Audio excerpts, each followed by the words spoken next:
In this video, we'll be looking at how to finish turn a bowl. And right now, I'm measuring the mortise at the back of the bowl to see how much warpage there is. This is really not necessary, but my measurements showed that there was about a 1/4 inch of warpage at the mortise, so the bowl would be considerably more warped on the outer perimeter. The bowl has been painted in order to control the evaporation of moisture from the bowl and prevent cracking. At this point, I'm measuring the moisture content. It was something like 14 or 15% moisture. A little device that has two probes that you press into the wood, and it measures the moisture content in the wood. Now I have to consider how to mount the bowl on there, since it's so badly warped. And here I have several jigs that I made. They're shaped like truncated cones, and there's 3 of them, and they are made for various sizes of bowls. They'll fit into the cup side of the bowl. They're made to be chucked up on the lathe in the chuck. It looks like the largest one is the one that works best. The next one is would not give a good mounting, because the tapered side of the cone doesn't press against the rim.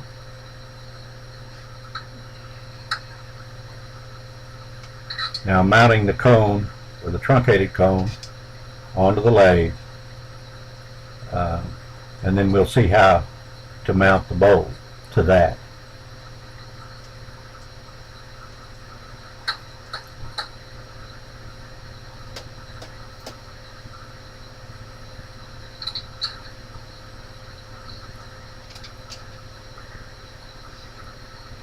Now here I'm using some shelving material, the rubberized shelving material, to improve the grip that the bowl has on the cone, such that when I turn on the lathe, it will rotate the bowl as well, even while I'm cutting wood off of the bowl. Bringing up the tailstock,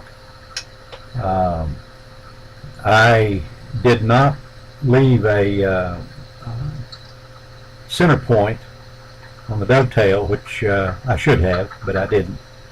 So I'm going to have to determine where the center point is. You notice I cleaned out the taper, the Morse taper in the tailstock before I put the center into the tailstock. Wood can get pressed up in there and mess up the taper pretty bad, so you should always clean it out.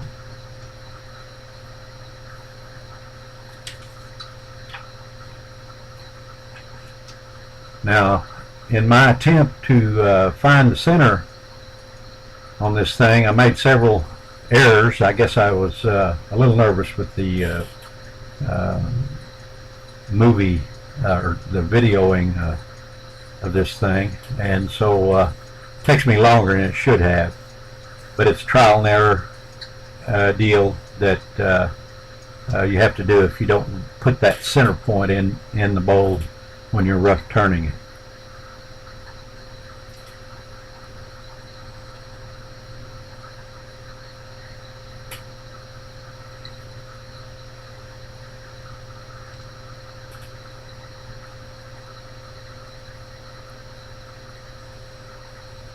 I'm using a pencil as a pointer to help me to determine,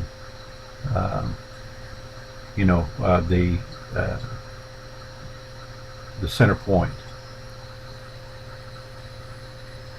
I use the pencil to point at the edge of the mortise that I'd cut in it during roughing.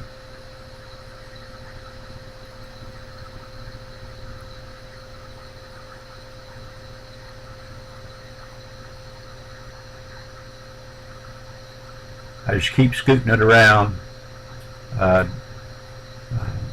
try to get that center point as close as possible to center as I can get it.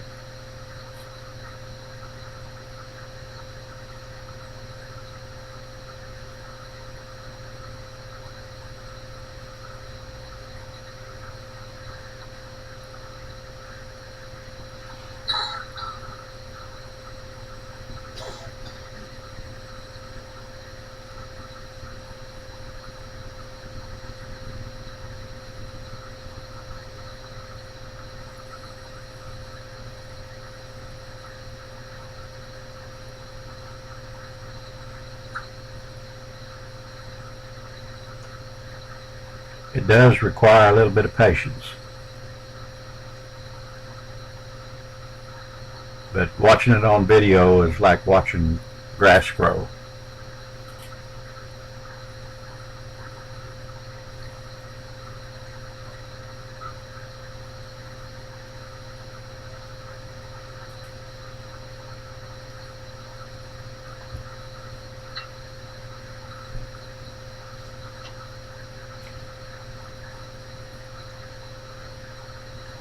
The tool rest that I had mounted on the lathe was not exactly the right tool rest, so I'm swapping it out for a linear tool rest. That is so that I can get in tighter into where the tailstop center point is to true everything up.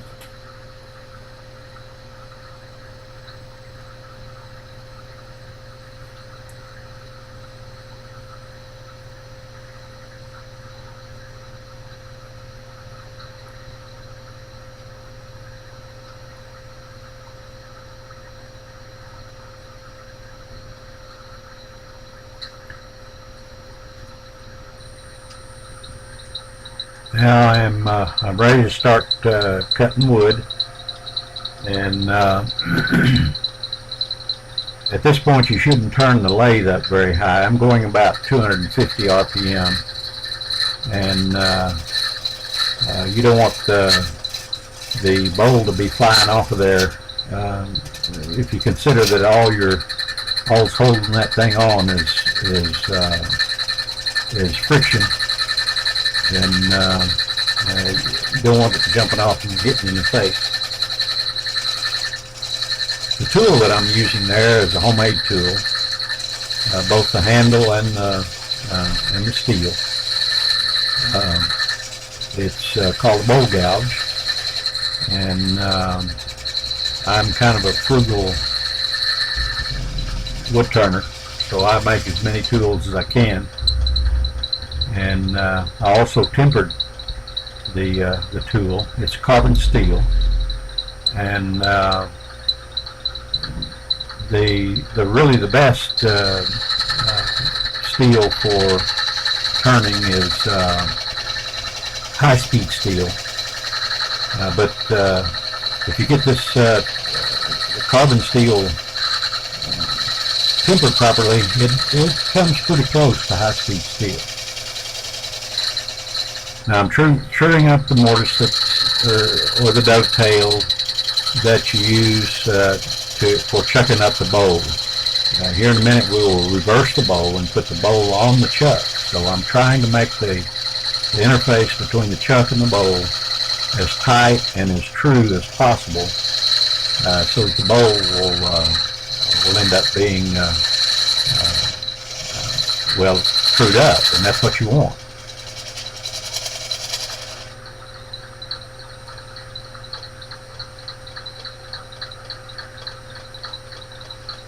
Now I switch to another homemade tool. It's there's a taper to the dovetail, and that taper I made the tool such that that taper would be correct whenever it is matched up to the chuck jaws. My chuck jaws are dovetail type chuck jaws, and we'll talk about chucks in a video in the future.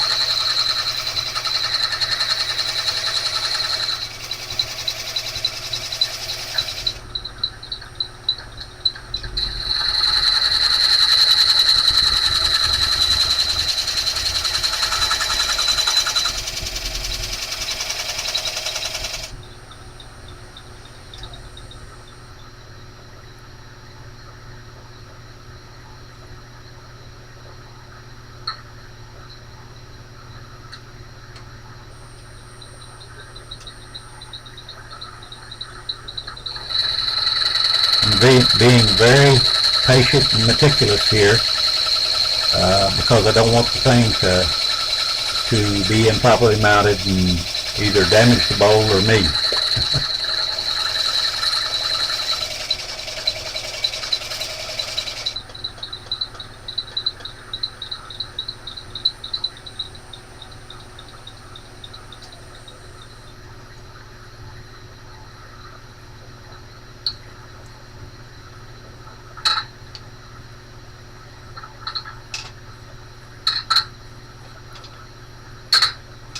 Now it's time to reverse the bowl and mount it on the chuck.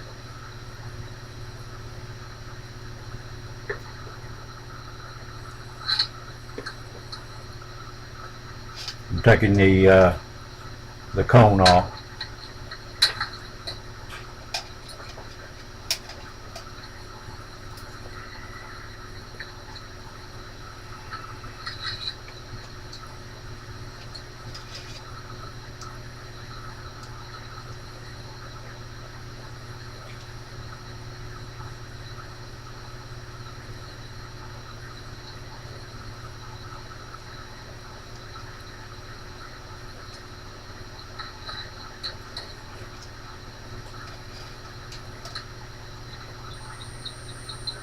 I mounted the bowl in the recess.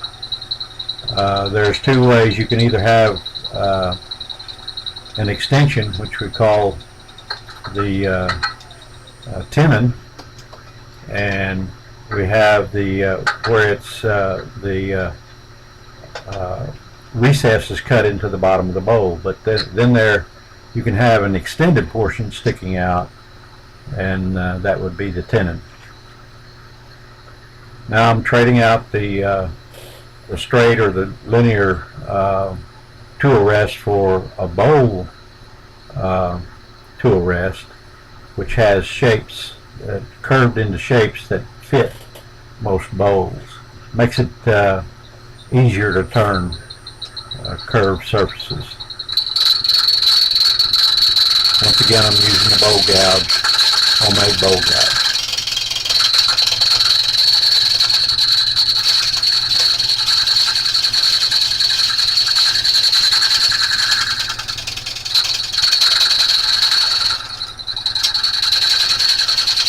Okay, this is probably pretty boring just to watch this wood being cut, and I'm just going to speed this up to about 8.